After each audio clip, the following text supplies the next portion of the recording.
Hey everyone, so you're thinking of making a move to Niagara Falls? You've come to the right place.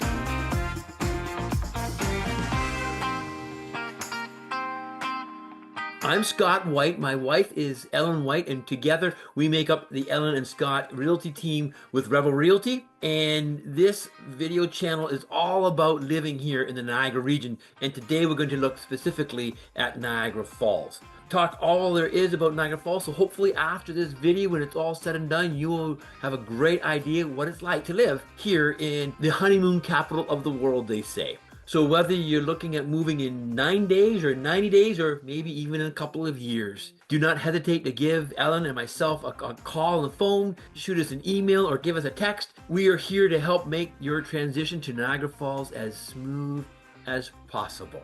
In today's video, we're going to dive into the map, see what Niagara Falls is in conjunction to other areas, and how long and how difficult it may be to make a commute to Toronto, Hamilton, and other areas, as a number of people who do live in Niagara Falls do make that commute, and you may be thinking of that very thing as well. We're also going to look at some of the highlights of Niagara Falls, the demographics of the area, the market of the area, and if you stick around to the very end, we'll share 3 pros and 3 cons of living in Niagara Falls. So, with no further ado, just before I go on, if this is the first time visiting our channel, first of all, thank you so much for stopping by. You're most likely going to want to like this channel, subscribe, and turn on your notifications so you'll be one of the first people to find out anything happening in the Niagara region, in the real estate and otherwise. Where we're going to go first? Let's go to the map. All right, so here on the map, you can see Niagara Falls. If you can see my cursor here, and it's outlined for you, this is the Niagara Falls proper, nestled right in between Lake Ontario and Lake Erie here. The Niagara River runs right along here, and Niagara Falls obviously is right on the Niagara River, right at the falls. The largest city in the Niagara region is St. Catharines, and it butts onto the corner here of Niagara Falls. Just north of Niagara Falls is Niagara on the Lake, a really popular and beautiful location. It's more high-end homes. We'll look at that in another video. Thorold, Fort Erie over here, Welland, Port Colborne, and the rest of the Niagara region over here. There is a considerable population that lives in Niagara Falls, and they commute outside of Niagara Falls. Many commute to work in St. Catharines, and then number into Hamilton, and then even a fewer still up to Toronto. As we get calls every single day, just about, from people coming from the GTA, Toronto, Mississauga, Oakville, Brampton, Bradford, Newmarket, Burlington, and also Hamilton, looking at what it is like to live in Niagara Falls area. And we move a number of people from there into Niagara region. So we do know that the GTA is a predominant place where people are coming from. So we're going to take a look at that and travel times. So how do we get from Niagara Falls to Toronto? Basically the same way we get to Toronto and Hamilton from St. Catharines. We jump onto the QEW here, and all the way up here to Toronto. There's also the 405, travels through Niagara Falls as well at that point, so you can jump onto the 405 depending on where you are in Niagara Falls. The QEWC here goes right through Niagara Falls into Fort Erie, and then if you want to travel into the state side, you're going to go through Buffalo. Or you can go through right here into Niagara Falls, New York. There are 3 bridges that you can cross into the States from. You have the Peace Bridge here in Buffalo, the Rainbow Bridge here in Niagara Falls, and the Queenston-Lewiston Bridge right up here actually it's technically in Niagara on the Lake, but it's right on the border. There is a 4th bridge that very few people know about. We call that the Lower Bridge. You can only cross that bridge if you have a Nexus Pass. So those are the 3 main ways to get into the United States, and I understand everyone right now that may not be a high on your priority list. Hopefully we pray someday it will be.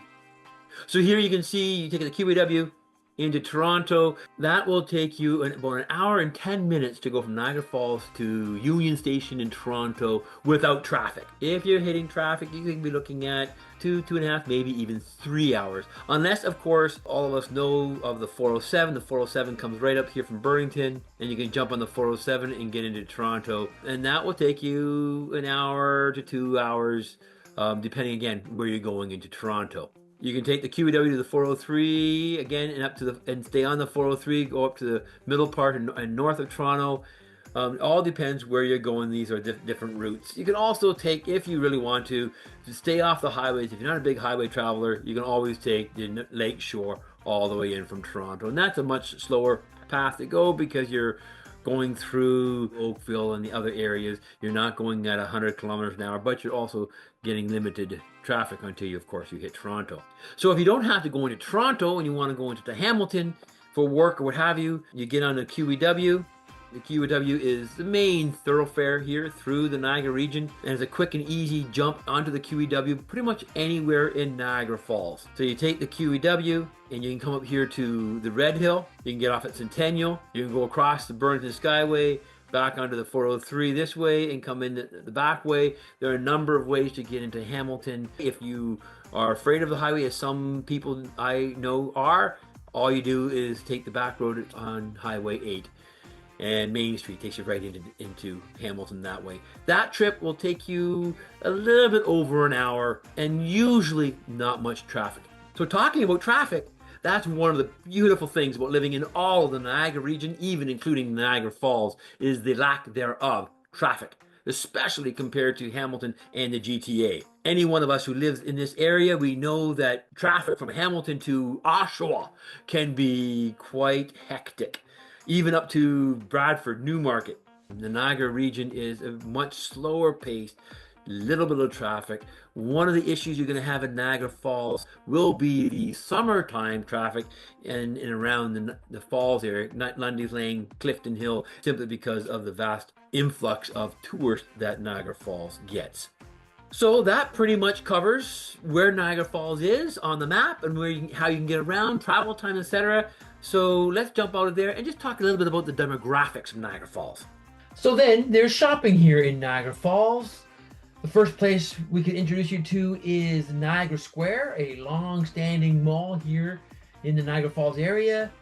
Right off the QEW, it has a Cineplex movie theater, a Costco, a Home Depot, and a bunch of other stores and restaurants, so you can shop there. Then there is Canada One, which is an outlet mall. Has over 20 brand stores from Coach, Guess, SDP Sports, Urban Planet, over 20 stores, and it's open 365 days of the year. Niagara Falls is such a big touristy area. There's all kinds of great shopping and restaurants in Niagara Falls. And outside of Niagara Falls, we've already talked about St. Catharines in a previous video, and there's a bunch of places to go shopping in there, the Penn Center, the Factory Outlet Mall in Niagara-on-the-Lake. So for shopping, there's all kinds of shopping to do here in Niagara Falls. So the next thing I want to take a look at is the real estate market here in Niagara Falls proper, in the city of Niagara Falls, in the area of Niagara Falls. Currently, we have 595 houses on the market here in Niagara Falls, condos, townhouses, semis, and detached homes.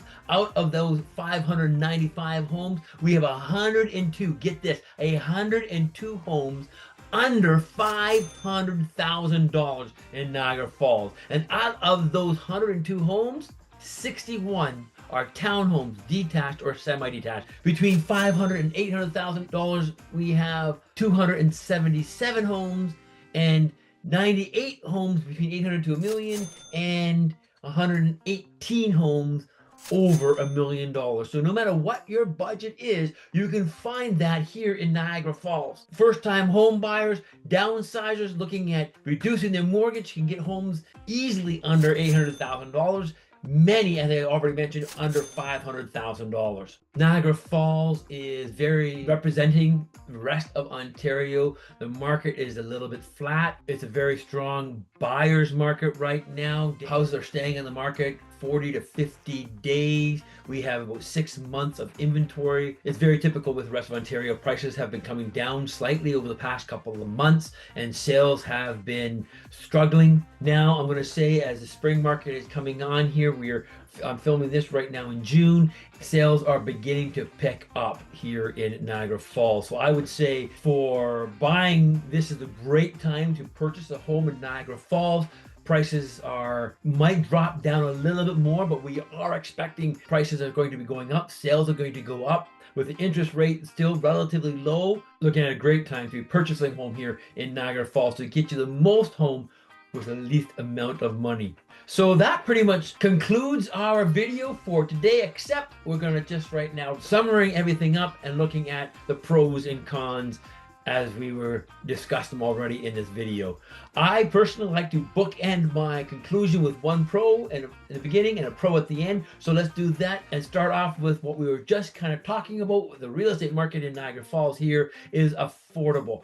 Compared to the rest of Ontario, especially, house prices are lower here in Niagara Falls than it is in specifically the major cities here in Ontario. So you can get a whole lot more home with property and space here in Niagara Falls than you can in the GTA, London, or other parts of Ontario. So the affordability of housing is a great pro and asset of moving here and living here in Niagara Falls. A con would be the employment opportunities. There's not a great deal of opportunities for employment here in Niagara Falls. We have 4 major industries: manufacturing, healthcare, tourism, and hospitality. Now, in my opinion, hospitality and tourism really go hand in hand, so it's really the same industry, but 31.5% of the inhabitants of Niagara Falls work in the touristy. And as you can expect, working in that job, the pay is not a high-ending pay. So job opportunities can be rather limited if you're into tech or other areas. That is why a lot of people here in Niagara Falls do commute to St. Catharines, Hamilton, and even into Toronto. And a lot even across the border into Niagara Falls and Buffalo. So if you're able to work at home, if you're able to get a job outside and do some commuting, Niagara Falls would be a great place for you to move to. Another con, I would say, corresponds with that, and that is the economy of Niagara Falls. The average person earns about $44,000 here in Niagara Falls with a household income of about $90,000. That's about $20,000 below the national average.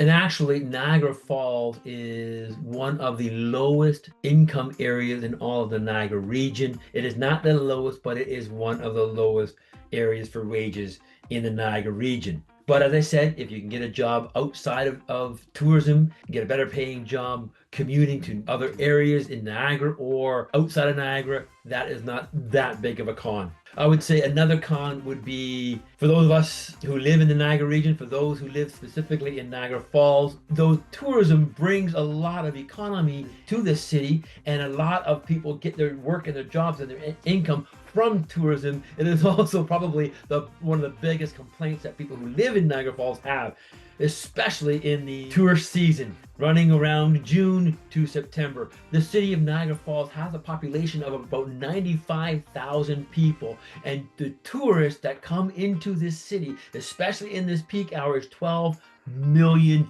people. That's a lot of people compared to the regular population, no? So that generates a lot of congestion with people crowding not only the streets but the sidewalks along the Niagara Parkway, along the falls itself, up Clifton Hill, over to Lundy's Lane where a lot of the restaurants are, etc. like that. It can get really busy. So the locals know between June and September where to drive to get away from all that traffic, because really Niagara Falls is usually a quiet, less trafficked place, which is a great pro to Niagara Falls and the rest of the Niagara region. But during the peak touristy areas in Niagara Falls, there are places you definitely want to stay away from if you can. And that is probably one of the greatest complaints that I hear from people who live in Niagara Falls all the time, is just that touristy seasonal time of year and the traffic and the congestion, which can sometimes compete with that of downtown Toronto. Sometimes. Usually, even with all that traffic and all those tourists, it isn't that busy. So that pretty much wraps up all the cons I'd like to talk about today. The last pro would be the regular lack of traffic that there is in Niagara Falls outside of touristy time. It is a time of easy to get around, making it so much more pleasant and quiet and slow-paced life. And lastly, You have Niagara Falls, one of the natural beauties of the world where 12 million people come every year to view on your back step if you live here in Niagara Falls. Not only do you have Niagara Falls, you have the Niagara Escarpment and the beautiful trails that run in and along the Niagara Escarpment. You're not far from Lake Erie or Lake Ontario, the Niagara River. The natural beauty that surrounds this city is awe-inspiring, is magnificent. The wineries, the orchards. If you love that kind of stuff, if you love nature and the natural beauty, then Niagara Falls is where you want to be. If you like the high rises and the concrete and the paved concrete jungles, then maybe Niagara Falls or Niagara isn't the place you want to be, because we have very limited of that type of scenery, if you know what I mean. So that pretty much wraps up our video for today. Thank you so much for stopping by. If you're at all thinking of making a move to Niagara Falls in the next 9 days or 90 days, please do not hesitate to give Ellen and myself a call, send us a text, shoot us an email. We will respond to you right away to help you make this move extremely smooth. That is what we're here for. That's what we do, and we help people just like you almost every single day make that transition and move into this beautiful location here in Niagara region, especially here in Niagara Falls. I'm Scott White. You've been watching Living in Niagara with Ellen and Scott. Team, thank you so much, and we'll catch you at the next video.